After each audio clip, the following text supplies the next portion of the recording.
A relentless storm rages across Ukrainian skies. October 2025 has shattered every record as Russia unleashed an unprecedented wave of bombardment. More missiles, more drones, more guided bombs than ever before. Explosions echo through the cities, power grids flicker under siege, and civilians brace for the darkest winter yet. Once again, Ukraine's nights are burning, the skies lit with fire, smoke, and terror. Russia has launched its heaviest air assault in years. Drones, missiles, and guided bombs rain down without pause. Kyiv calls it air terror. Moscow calls it precision warfare. The world calls it escalation.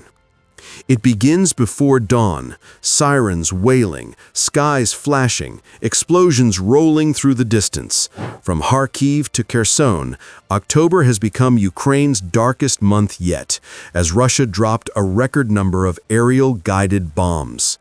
According to Ukraine's defense ministry, Moscow unleashed 5,328 in just 1 month.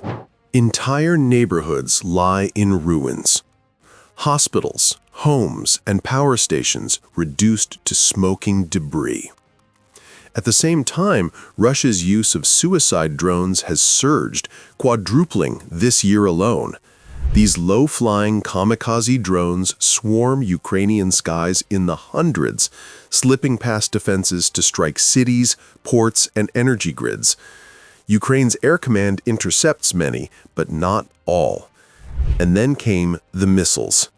In October, Russia launched more missiles at Ukraine than in any month since early 2023, 270 in total, a 46% increase from September, the heaviest bombardment in nearly 2 years. Ukraine's forces fight back, targeting Russian oil depots and refineries, striking at the heart of Moscow's war machine. But the Russian assault only grows more ferocious. October's escalation marks a strategic shift. Russia is weaponizing the sky itself, saturating Ukrainian airspace with so many simultaneous threats that even advanced defense systems struggle to keep up. Every interception drains ammunition. Every missile that slips through leaves destruction behind. This is now a war of endurance, of industrial capacity, where the side that can build faster and strike longer will dictate the future. Ukraine retaliates again, hammering Russian fuel depots and supply lines. Yet the skies remain a battlefield, choked with missile trails and swarms of drones. An arena where even Western Patriot systems strain to hold the line.